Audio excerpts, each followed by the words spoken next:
actrice, mannequin, chanteuse, militante, on a perdu une idole. Et je vous garantis que cette année, on aura vraiment tout eu, quoi. Allez, générique. Tu vois, le monde se divise en deux catégories. Ceux qui ont un pistolet chargé et ceux qui creusent. Toi, tu creuses.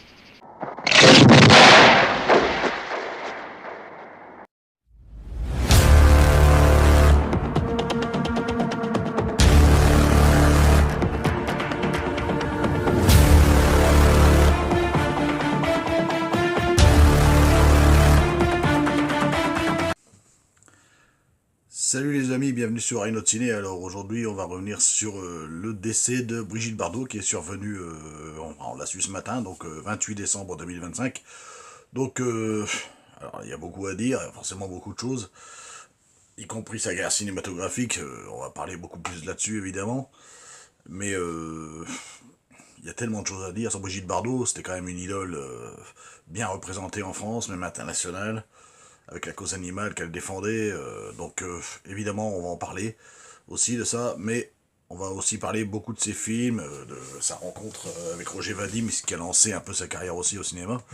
Donc voilà, donc elle est née en 1934, donc elle n'a pas eu une enfance si difficile ni facile, on va dire, mais bon après, ce qui va surtout importer, c'est sa rencontre avec Roger Vadim en 1949 ou 1950, ça reste assez flou, par le biais du réalisateur Marc Allégret. Donc voilà, donc évidemment, comme à chaque star qui disparaissent, qui ont fait des films, évidemment, il y en a 5 que je vais épeler, et il y en a beaucoup plus que 5 que je vais vous énoncer vite fait. En 1952, quel film à voir avec Brigitte Bardot? 1952, le premier, donc son premier film au cinéma, c'est en 1952, c'est Le Trou Normand, donc avec Bourvil et Brigitte Bardot, de Jean Boyer. Donc Bourvil, il joue un espèce de Béné, ça passe souvent à la télé, notamment sur France 3, ça passait beaucoup Le Trou Normand. Bourvil qui joue un espèce de Béné un peu naïf, qui a une trentaine d'années ou 30 ans, qui essaye de... qui vit avec son oncle meurt, et il lui lègue l'auberge qui s'appelle Le Trou Normand, donc en Normandie, forcément, et évidemment, il lui lègue ça à condition qu'il ait son certificat d'études. Voilà. Et dans l'histoire, il y a une tante, donc la tante de Bourvil, qui essaye de faire ma basse et d'avoir... Elle pensait que c'est elle qui avait hérité de cette auberge, et elle essaye de lui mettre des bâtons dans les roues par le biais de sa fille Brigitte Bardot. Mais bon, évidemment, ça va se passer autrement, vous vous en doutez bien.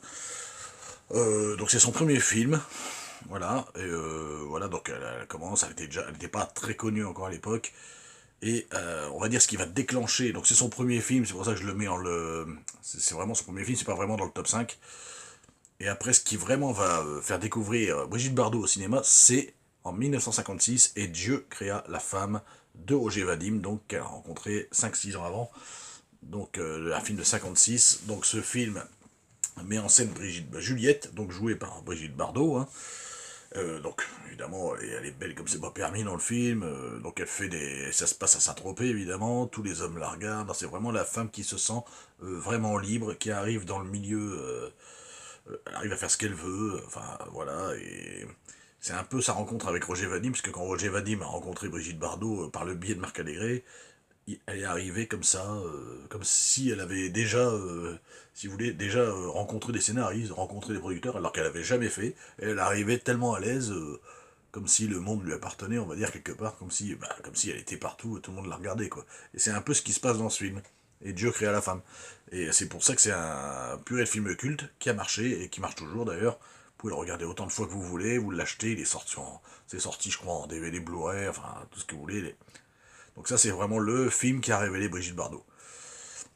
Ensuite, en deuxième, qu'est-ce qu'on a? On a un film qui s'appelle En cas de malheur, de 1958, de Claude Autant-Lara, avec Jean Gabin qui jouait énormément avec Claude Autant-Lara à l'époque, avec Jean Gabin et Brigitte Bardot. Donc là, c'est un espèce de triangle amoureux où justement Brigitte Bardot assomme un horloger qu'elle tentait de dévaliser dans l'histoire, et puis bon, elle est accusée, et Jean Gabin, ça va être un avocat qui est un peu plus vieux qu'elle déjà, parce qu'elle est vraiment jeune dans ce film, hein, et qui va essayer de la défendre, et va réussir à la faire acquitter, et puis il va tomber amoureux d'elle, ainsi de suite, mais elle est déjà éprise d'un autre jeune qui est un peu jaloux et un peu violent, Et évidemment, il va y avoir un triangle amoureux entre ces trois personnages-là. C'est vraiment un film à voir en cas de malheur. Donc, en 1958, de Claude Autant-Lara.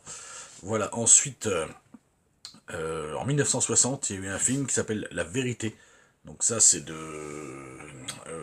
Henri-Georges Clouzot, donc avec Brigitte Bardot, et aussi Samy Frey. Donc du coup, là, Brigitte Bardot, elle, dans ce film-là, bébé, comme on l'appelait, Brigitte Bardot, incarne une fille qui est jugée en cour d'assises, parce qu'elle est accusée du meurtre de son ancien amant, qui était joué par Samy Frey, et toute leur relation va être racontée, si vous voulez, par le biais de flashbacks qui aura dans le film, jusqu'à ce qu'on voie le vrai visage du coupable, donc du meurtrier de Samy Frey. Donc, les flashbacks qui étaient vraiment pas beaucoup utilisés à l'époque, hein, parce que je rappelle que c'est un film de 1960, c'était pas vraiment où on revoyait des trucs avant, un espèce de puzzle entremêlé, c'est un truc de fou. Donc vraiment très beau film à voir, je vous le conseille, ça s'appelle La Vérité, de Henri-Georges Clouzot, 1960. Ensuite, à l'époque, c'est vrai que je reviens sur le fait qu'il n'y avait pas de flashback à l'époque. À l'époque, c'était vraiment très rare. Hein. Ensuite, quatrième film que je dirais, il y en aura un quatrième ex aequo, parce qu'en fait, mine de rien, elle a peut-être arrêté sa carrière vachement tôt au cinéma, mais elle a fait beaucoup de perles.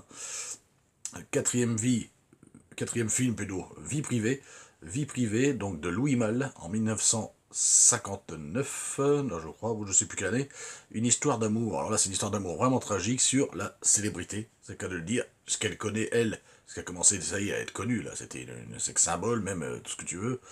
Et là-dedans, elle s'appelle Jill, et elle va en faire les frais dans le film, justement, de la célébrité tragique, très dramatique et très poignant en même temps, avec également Marcello Mastroianni, avec qui elle forme un couple vraiment glamour dans ce film. Mais vous allez voir comment ça se termine, je vais pas vous spoiler parce que c'est vraiment un film à voir, ça s'appelle Vie privée de Louis Malle, et je vous jure, accrochez-vous quand même. Hein. Et en ex-aequo avec ce film-là, je mettrai Babette s'en va en guerre, ça change un peu de registre, une comédie, une comédie de guerre un peu, en 59, donc aussi, je crois que c'est de Louis Malle aussi, je crois si je dis pas de bêtises.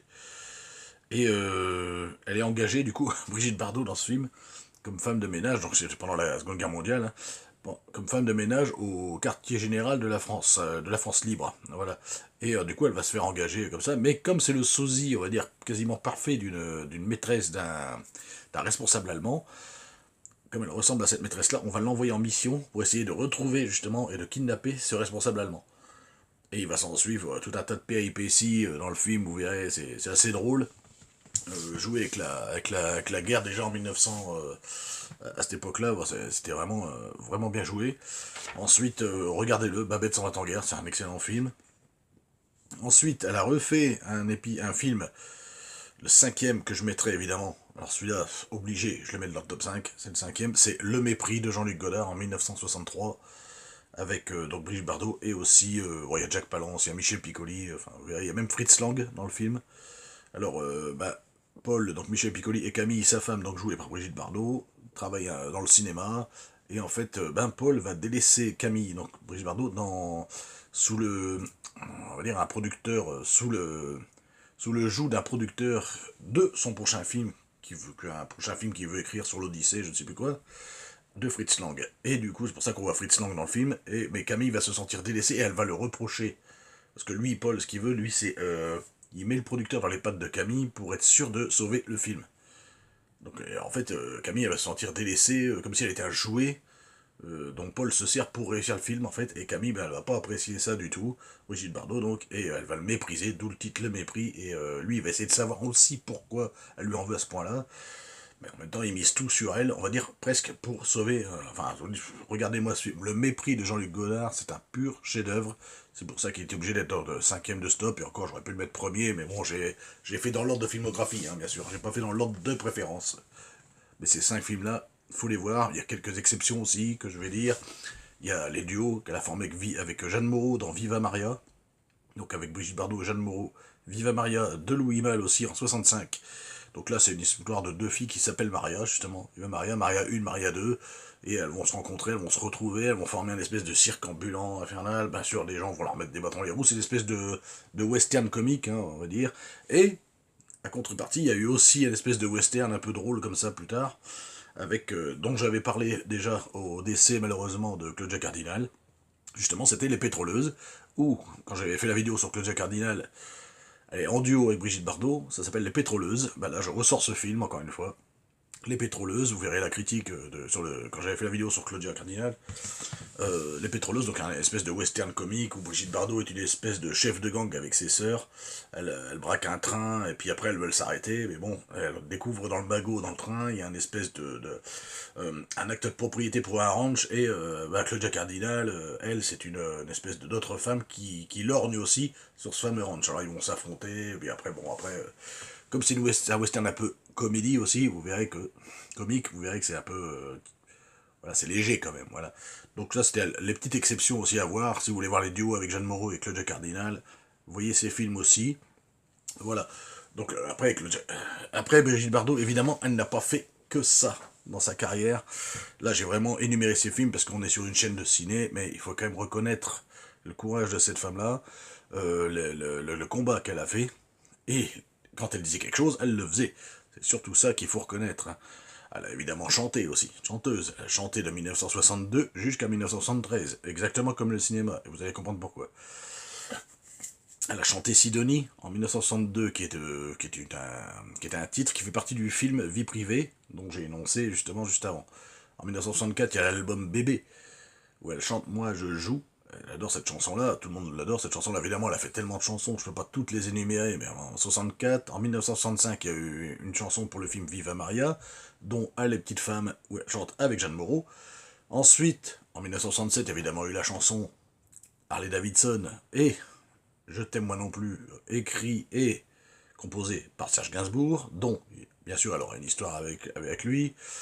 Elle a eu des histoires aussi avec Jean-Louis Trintignant je crois sur Et Dieu créa la femme, si je dis pas de bêtises. Et elle était avec Roger Vadim, pendant qu'elle a eu cette histoire avec Jean-Louis Trintignant, mais voilà, c'était un sex symbole, on peut pas dire le contraire, c'est vraiment le cas de le dire, Brigitte Bardot, c'était quand même la femme que tout le monde voulait à l'époque, hein. Enfin, c'est ce que tous les gens disaient à l'époque là. Bonnie and Clyde en 68, la chanson aussi écrite et composée par Serge Gainsbourg, et ensuite il y a eu le film aussi, aussi un autre film en exception, en 1971 il y a eu Boulevard du Rhum, avec elle et Lino Ventura, et une comédie d'aventure un peu comme ça, et elle a chanté aussi une chanson pour ce film en duo avec Guy Marchand qui joue dans le film. Elle revient, donc elle a quitté le cinéma ensuite en 1973, tout simplement parce qu'elle ne voulait pas finir comme une cruche, c'est ce qu'elle disait elle-même, hein. J'étais déjà une cruche jeune, enfin j'ai lu une phrase comme ça qu'elle a dite, et je voulais pas finir en frou-frou et tout ça, vieillir comme ça au cinéma, ça me plaira pas. Donc elle a arrêté sa carrière cinématographique, et aussi, il faut savoir qu'il y a eu un déclencheur, c'est le fait qu'elle a vu une petite chèvre agonisante, et elle a eu tellement mal au cœur qu'elle s'est dit, je vais me mettre dans la défense animale. Elle a consacré sa vie après 73 à la défense animale. Elle a arrêté le cinéma net, la chanson net. Elle a tout arrêté pour se consacrer à ça, et cette petite chèvre, voilà, ça a été le déclencheur. Il faut savoir aussi qu'elle a vraiment tout arrêté à ce moment-là. Elle a même limite quitté le Star System. Elle voulait, on la connaissait évidemment. Elle était un sex symbole même sur une quinzaine d'années. Ça a été un sex symbole et c'en est toujours un. Tout le monde s'en souvient toujours. D'ailleurs à Saint-Tropez, c'est la star parce qu'elle a vécu là-bas quasiment après toute sa vie. Elle a tourné jeune là-bas. Elle était déjà sex symbole à l'époque quand elle a tourné tous ses films.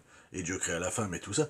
Et ensuite, quand vous allez maintenant à Saint-Tropez, ce que j'ai fait il n'y a pas si longtemps que ça, vous avez... Alors moi j'avais fait le musée de la gendarmerie, parce qu'il y a aussi Louis de Funès, il y a un musée dans l'ancienne gendarmerie, vous voyez Louis de Funès, et vous voyez aussi un peu Brigitte Bardot dedans. Il faut savoir qu'il y a un musée Brigitte Bardot aussi à Saint-Tropez, et en fait les deux stars qu'on voit le plus, on entend parler le plus à Saint-Tropez, c'est Louis de Funès et Brigitte Bardot. Ou Brigitte Bardot et le Funès, comme vous voulez, dans l'ordre que vous voulez, on ne voit que ces deux-là, quasiment. Partout, et même encore maintenant, voilà, parce que ce sont la sex symbole et la star, on va dire Louis de Funès, qui était présent à Saint-Tropez, qui étaient les plus connus, on va dire. Et qu'on se souvient, surtout. Et ensuite, eh ben, elle a quitté le cinéma, donc, et elle s'est consacrée donc à la cause animale, et justement, à cause de ce qu'elle a vu ce jour-là. Donc, dans cette cause animale, évidemment, ce qui a déclenché, donc, elle a commencé, que la cause animale, elle a commencé par se plaindre sur les pistolets d'abattage qui faisaient beaucoup souffrir les animaux, les façons d'être abattus, que les animaux étaient abattus. Donc elle a pensé à des pistolets d'abattage qui allaient directement au cerveau, dans tous les cas, que la bête ne souffrait pas, C'est ce qu'elle voulait, que la bête ne souffre pas et qu'elle meure directement sans aucune douleur, sans rien. C'est passé. Ensuite, et ça, elle a eu du mal, c'est pour les bébés phoques, notamment les bébés phoques, parce que la chasse aux phoques, les bébés phoques, ça, alors elle s'est fait foutre de sa gueule à l'époque là, il la faisait chier, hein, franchement, hein. Mais grâce à, elle a été aidée quand même, notamment par le président de l'époque, Valéry Giscard d'Estaing, qui a empêché que ça se passe, que ça arrive même en France et tout ça. Donc voilà, elle a été quand même aidée, mais au début, elle était quand même, on s'est vachement foutu de sa gueule, ce qui est dégueulasse, hein. Je comprends tout à fait la cause animale. Moi, je suis pour les abattages. Moi, je mange de la viande, hein, personnellement, j'en mange, mais je suis pour les abattages propres, pas dégueulasses, comme on a pu voir dans plein de reportages comme ça. Un animal doit avoir une mort digne aussi, comme un être humain, voilà. Ensuite, elle a eu aussi, contre la viande chevaline, dont je reviendrai plus tard après, contre la viande chevaline, donc contre le souhait que les gens mangent de la viande de cheval, tout simplement. Elle va dire pourquoi. Parce que ils ont tellement, les chevaux ont souffert aussi, et c'est ce qu'elle a vu, c'est pour ça qu'elle a fait cette cause aussi contre la viande chevaline. Et puis au final, au fur et à mesure, elle a continué dans la cause animale jusqu'à la fin de sa vie, on va dire, presque, mais sur tous les animaux, là, vraiment. Elle a quitté le cinéma en 113, donc elle est revenue en 82 juste chanter 2 chansons pour la cause animale qui s'appellent La chasse et Toutes les bêtes sont à aimer. Donc ça, c'est 2 chansons qu'elle a écrites en 82, et après elle l'a pu rechanter, hein, évidemment, il y a eu quelques best-of sortis, voilà, par-ci par-là. Elle n'a plus fait de cinéma, elle est restée que là-dedans, et elle a dit qu'elle s'arrêtait net pour le cinéma. Elle s'est arrêtée net, elle est revenue juste chanter ces 2 chansons-là, et elle est restée dans la cause animale. Elle a quitté le Star System, elle voulait juste s'occuper que de ça. C'est une personne humble, qui dit ce qu'il pense, elle disait ce qu'elle pensait, et et puis elle n'avait pas la langue dans sa poche, surtout. Voilà. Elle a créé sa fondation animale avec les sous qu'elle a rapportés pour différentes fondations, pour les causes qu'elle a défendues. Elle a créé la fondation Brigitte Bardot donc en 1986 à Saint-Tropez. Et voilà, donc vous voyez toute la carrière qu'elle a eue, chanteuse, elle a été mannequin, chanteuse, actrice, les films que je vous ai cités, donc retenez-les bien. Bon, les chansons, tout le monde les connaît, enfin, les 3 quarts des gens. Donc on a perdu vraiment une grande dame. Elle avait 91 ans, c'était un bel âge. Elle avait été hospitalisée là dans les 5-6 derniers mois 2 fois. Une fois en septembre et une fois en novembre, elle était rentrée chez elle disant que ça allait mieux. Bon voilà, elle est décédée malheureusement, bon voilà, c'est comme ça, mais on perd quand même une grande dame qui défendait une cause animale depuis 1973, je sais pas si vous imaginez. La moitié de sa vie, elle était encore jeune, quand elle a arrêté, elle était en pleine gloire, elle a arrêté le cinéma pour pas finir comme une cruche, elle le disait elle-même. Et du coup, ben, elle a fait cette cause animale, et j'aurais énormément beaucoup de respect, j'en avais déjà avant, pour cette dame-là. Évidemment, moi, niveau actrice, vous savez, je vous ai dit, je préférais Claudia Cardinal, même niveau femme à l'époque, c'était mon actrice préférée, tout ça. J'aimais aussi Brigitte Bardot. Évidemment, je préfère toujours Claudia Cardinal, niveau acting et tout ça, mais Brigitte Bardot aussi, elle a quand même un putain de jeu d'acteur. Mais elle a fait autre chose. Il n'y a pas que les films que j'admire, c'est cette dame-là, j'admire tout ce qu'elle a fait. Voilà. Donc en gros, je vais finir par cette phrase de Brigitte Bardot qui a toujours pensé ce qu'elle voulait, et dont un truc que je suis totalement d'accord avec elle. Alors malgré le fait que moi je mange de la viande, évidemment, c'est pas le cas de tout le monde, et je peux comprendre, chacun ses choix. Et je vais citer une phrase, justement, quand elle s'était battue contre les mangeurs de viande de cheval. Donc, je cite Brigitte Bardot. J'ai noté la phrase parce que c'est assez long, c'est un sacré truc. Elle a dit, je cite, « Il y a des tas de pays qui ne mangent pas de chevaux et qui ne se portent pas plus mal pour autant. Je trouve ça dégueulasse, et puis la façon dont on les transporte, que ce soit en bateau ou en train, ils arrivent dans des conditions abominables. Quand ils ont les pattes cassées, on les jette par-dessus bord vivants. Les Français n'ont qu'à plus manger de viande de cheval, et puis c'est tout. Pourquoi on ne mange pas de chien ou de chat? Les Français pensent qu'à bouffer, ils sont gras et gros, et meurent d'un infarctus, et les femmes font des régimes. Qu'ils mangent moins, et qu'ils commencent par arrêter de manger du cheval, c'est dégoûtant. » Voilà ce que Brigitte Bardot avait dit. Je suis assez d'accord avec elle. Bon, après, les gens font ce qu'ils veulent, évidemment, hein, on peut pas les empêcher, mais bon, c'est vrai qu'il y a beaucoup de pays qui mangent pas de cheval, et moi, je vous assure que je mange ni de cheval, ni de chien, ni de chat, voilà. Et je mange pas de cheval, et c'est vrai que je mange pas de cheval. Et c'est pas Brigitte Bardot qui me l'a soufflé, hein. Ça fait longtemps que j'en mange pas. Et mon épouse non plus. Cela dit, j'ai déjà mangé et j'évite le lapin aussi, j'aime bien cet animal, voilà. Bon, après, on nous a toujours appris, hein, depuis notre enfance, nous, on mange du bœuf, voilà, on mange du poulet, que des trucs qu'on donne aux gosses, quoi, des steaks hachés, c'est du bœuf, du poulet, et puis après, bah voilà, après, je suis pas fan de viande non plus, je mange pas de la viande tous les jours non plus. J'aime bien, voilà, le porc, le cochon, bah oui, comme tous les Français, mais voilà, mais je suis pour l'abattage propre, et pas pour l'abattage dégueulasse. Voilà. Les animaux doivent mourir avec dignité, et je respectais très franchement le combat de cette femme. Voilà tout ce que je pouvais dire sur Brigitte Bardot, et je pense qu'elle a encore à dire, mais bon, voilà. En tout cas, qu'elle repose en paix. Et puis, bah, je ferai bientôt une autre vidéo, les amis. Abonnez-vous à la chaîne si c'est pas fait, et puis on se retrouve bientôt sur une prochaine vidéo sur les derniers épisodes de Stranger Things. Voilà, salut.